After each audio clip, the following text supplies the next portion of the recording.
السلام علیکم ناظرین، سنو نیوز پر آپ دیکھ رہے ہیں پروگرام لائیو جامی، میں آپ کے ساتھ محمد اشمت جامی۔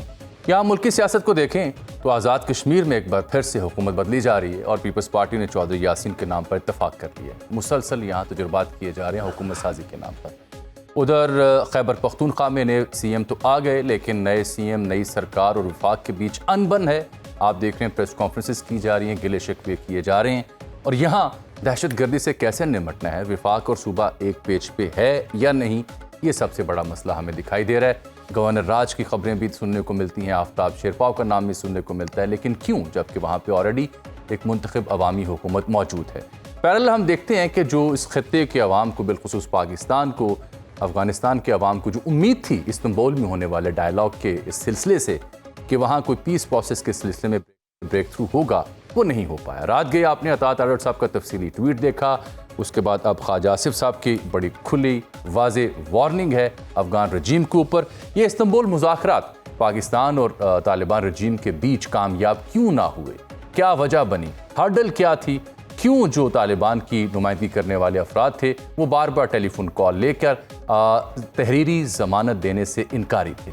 کیوں ہائیڈ آؤٹس کی نشاندہی اور مشترکہ میکانزم پر اتفاق رائے سے گریزاں تھے؟ کیوں ان کی ڈوریں دہلی سے ہلائی جا رہی ہیں؟ اور کیوں پاکستان مجبور ہوا یہ کہنے کے اوپر کہ غاروں میں دھکیلنے کی صلاحیت رکھتے ہیں؟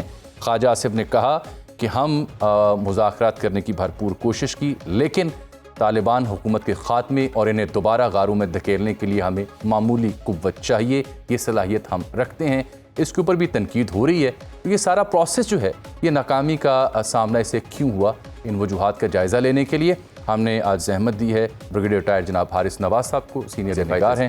ہمیں جوائن کریں گے حسن خان صاحب، بین الاقوامی امور پر گہری نظر رکھتے ہیں، اور پاکستان تحریک انصاف کے سینئر رہنما جناب ہمایوں محمد صاحب نے ہمیں جوائن کیا، ان سے بھی ہم بات کریں گے۔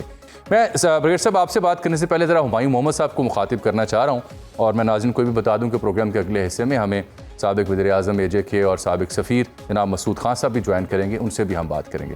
ہمایوں محمد صاحب یہ فرمائیں کہ پی ٹی آئی کا یہ بیانیہ رہا کہ افغان معاملے کو مذاکرات کے ذریعے حل کرنا چاہیے، استنبول ہو یا اس سے پہلے دوحہ ہو، پاکستان مذاکرات میں انگیج ہوتا ہے، بات چیت کرتا ہے، لیکن اگلا فریق کوئی ضمانت یا کوئی تحریر کرنے سے انکاری رہتا ہے اور معاہدہ نہیں ہو پاتا۔ اب پاکستان پھر کیا کرے؟ مذاکرات تو کر کے ہم نے دیکھ لیے۔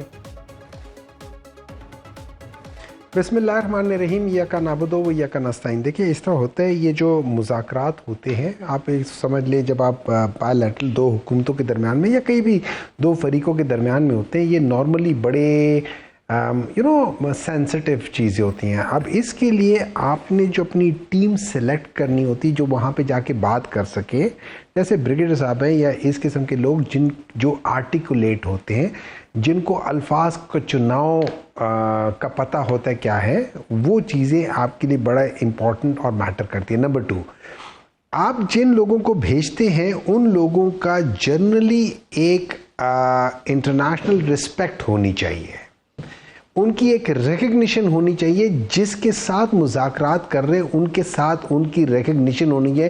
دے شوڈ سے کہ ہاں یہ جو نمائندے آ رہے ہیں یہ اچھے لوگ ہیں۔ اس کے بعد پھر آپ ڈائلاگ شروع کرتے ہیں جو انکنڈیشنل ہوتی ہیں، اور گریجولی آپ اس کے اندر جا کے بات کر کے ان کو ان کی غلطیاں یا جو بھی ہے نا، یا جو آپ چاہتے ہیں وہ لے کر آتے ہیں۔ اور اگر آپ فرض کریں 0 to 100 ہیں تو آپ کوشش کرتے ہیں کہ ایٹ لیسٹ 60-40 تک تو آ جائے۔ 20% کو انسان بعد میں کسی اور طریقے سے بھی ہینڈل کر سکتا ہے، لیکن کہیں نہ کہیں کر سکتا ہے۔ نہیں محمد صاحب دیکھیے نا، طالبان کی جو نمائندگی کرنے والا وفد ہے اس نے پاکستانی وفد کو اکنالج کیا، تسلیم کیا، تو وہ 13 گھنٹے 9 گھنٹے 8 گھنٹے ان کے ساتھ بیٹھے، اور پھر جو ثالثی کا کردار ادا کر رہے ہیں، قطر ہو یا ترکیہ ہو۔ آپ میری بات نہیں سمجھے، دیکھیں جامی صاحب، آپ میری بات نہیں سمجھ رہے۔ میں یہ نہیں کہہ رہا ہوں، انہوں نے اس لیے وہ ایکنالج کیا کہ پاکستان اور افغانستان کے درمیان میں یہ ایک تھرو میڈیٹر ایک یہ بات چیت ہو رہی تھی۔ انہوں نے پاکستان کو ایز اے کنٹری ایکنالج کرتے ان سے بات چیت کی، ایگریڈ۔ پاکستان نے جو اپنے ریپرزنٹیٹیو بھیجے وہ کون بھیجے تھے؟ کون تھے جو ان سے نیگوشیٹ کر رہے تھے؟ ان لوگوں کا جو انٹلیکچوئل کیپیسٹی یا ان لوگوں کی جو آرٹیکولیشن آف دا ورڈز جو ہے وہ سوال اٹھتا ہے کیا نمبر 3 کیا ہمیں علم ہے کہ ان کی انٹلیکچوئل کیپیسٹی یا آرٹیکولیشن میں گڑبڑ ہے؟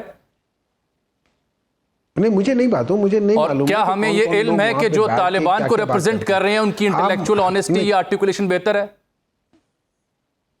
دیکھیے میں تو آپ کو ایک جنرل بات کر رہا ہوں، میں اس کو یہ نہیں کر رہا ہوں. مجھے دیکھیں، مجھے اس وقت جو خدشہ ہے، اگر پاکستان کی جو ریسنٹ ہسٹری ہے پچھلے 45 سال میں، اس میں یہ ہے کہ 1980s میں جو پاکستان کی پالیسی تھی that did not work well for Afghanistan.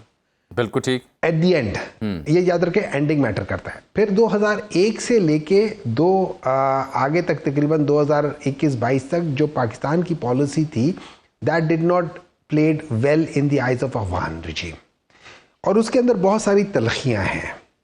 اب ان چیزوں کو جب ہم سامنے رکھتے ہیں، اور اس کے بعد جو ریسنٹلی انڈیا کو پاکستان نے اچھے خاصی سبق سکھائے، تو وہاں پہ India would play a dirty role which I think everybody would know that thing.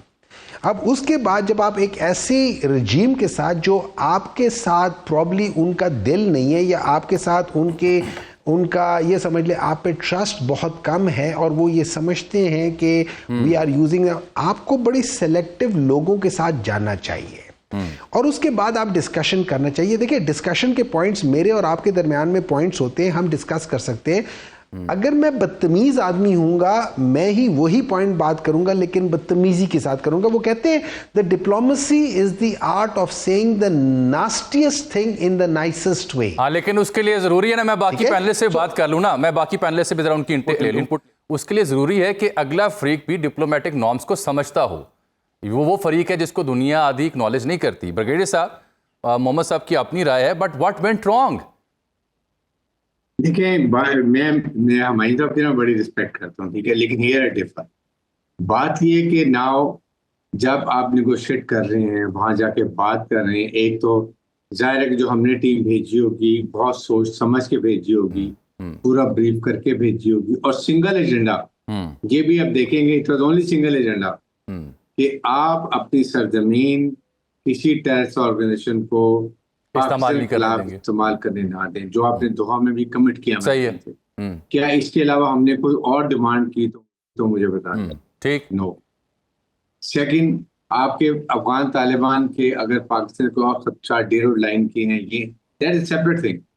آپ اسے جو اس کا یہ مطلب نہیں کہ آپ ٹی ٹی پی کو انکریج کریں، آپ داعش کو انکریج کریں، آپ فتنہ ہندوستان کو خارج کریں کہ جو پاکستان پہ دہشت گردی کرتے ہو.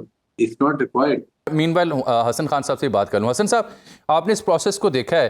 ہم تو بریگیڈیئر صاحب فرما رہے ہیں کہ جی ایک ہی پوائنٹ تھا کہ ان کی سرزمین پاکستان کے خلاف استعمال نہ ہو. جو ڈیٹیلز بھی وہاں سے آ رہی ہیں ملٹیپل سورسز سے، وہ اس کی ریٹن ایشورنس دینے کے لیے ایگری نہیں تھے. تو اگر میں آپ سے یہ جاننا چاہوں کہ واٹ ایگزیکٹلی وینٹ رانگ، یہ گفتگو کیوں کامیاب نہ ہو سکی، تو آپ کا جواب کیا ہوگا؟ بہت شکریہ جامی صاحب. دیکھیں جامی صاحب، یہ جو استنبول مذاکرات تھے یہ کنٹینیویشن تھے جو دوحہ میں جو ایگریمنٹ ہوا تھا. اس کے لیے پھر میرے خیال میں یہ وہ ڈائلاگ نہیں تھے کہ ہم نے کیا کرنا تھا، بلکہ یہ سمپل وہ تھا کہ ایک میکینزم ڈرا کرنا تھا کہ کس طرح جو ہے یہ جو افغانستان کی سرزمین پاکستان کے خلاف استعمال ہو رہی ہے، یا بارڈر پہ جو کراس بارڈر انفلٹریشنز یا جو تشکیلیں آتی ہیں، کس طرح اس کو روکا جائے. تو میرے خیال میں یہ دو سبجیکٹ تھے، اور اس کے لیے ٹیکنیکل ٹیم نے جانا تھا دونوں سائڈ سے. وہاں سے بھی انٹیریئر منسٹری، ڈیفنس منسٹری، فورن منسٹری تھے، اور میرے خیال میں پاکستان سائڈ سے بھی، اگرچہ majorly it was led by the defence side, لیکن اس میں ٹیکنیکل چیزیں زیادہ ڈسکس کرنی تھی. میکینزم جو ہے وہ ڈسکس کرنا تھا. انٹیلیجنس شیئرنگ کے حوالے سے، اطلاعات کی جو ایک دوسرے کے ساتھ شیئرنگ کے حوالے سے تھی، تو یہ کام کرنا تھا. اور دونوں سائڈ سے کافی جو پہلے دن بڑی طویل بحث ہوئی، دوسرے دن بھی ہوئی، بلکہ تیسرے دن بھی ہوئی. ایک یہی رپورٹس آ رہی تھی کہ جو ٹیم وہاں پہ تھی، اور افغان سائڈ سے جو نجیب صاحب تھے، از اے ویری اچھے آدمی ہے، بڑے دھیمے لہجے والے اور رکھ رکھاؤ والے اور معاملہ فہم آدمی سمجھے جاتے ہیں. اور یہی وجہ ہے کہ ایک دفعہ نہیں کئی دفعہ جو ہے ٹاکس جو ہے ایگریمنٹ تک پہنچ چکے تھے. اور ایک وقت پہ تو یہی اسٹیٹمنٹ آیا تھا، بلکہ یہ اسٹیٹمنٹ افغان سائڈ سے آیا تھا کہ سارے معاملے معاملات جو ہے وہ کلیئر ہو چکے ہیں, کیونکہ یہ میرے خیال میں منڈے کو جب پیر کو جب میرا انٹریکشن ہوا کابل میں کچھ دوستوں سے, تو وہاں بھی میڈیا پہ یہ خبریں چل رہی تھی اور ان کی ڈیلیگیٹس کو سورس کر رہے تھے کہ معاملات تقریباً ختم ہو گئے ہیں, اب صرف آخر میں یہی جو ریٹرن پہ آنا تھا, تحریری معاہدہ جو آنا تھا اس پہ, اور یہاں تک بات ہو گئی تھی کہ کندہار سے اپروول بھی آئی ہے کہ آپ جو ہے ریٹن ایگریمنٹ کر لیں. لیکن بعد میں جو ایک اور پوائنٹ کو انکلوڈ کیا گیا وہ کابل کی طرف سے, کیونکہ کابل جو ہے وہ چاہ رہا تھا کہ یہ مسئلہ جو ہے اتنا آسانی سے, کیونکہ ان کی وار از اے کرنسی فار دیم, یہ جو چل رہا ہے, جو میں تو شروع ہی سے اس آئیڈیا کا تھا, بلکہ اس عقیدے کا تھا کہ طالبان جو ہے اسپیشلی کابل ہو گیا یا خوست ہو گیا, یہ ٹی ٹی پی سے وین اوے کر ہی نہیں سکتے, کیونکہ ان کے لیے یہ ایک پارٹ اینڈ پارسل ہے. آپ ان کی جو موومنٹ ہے یا ان کی جو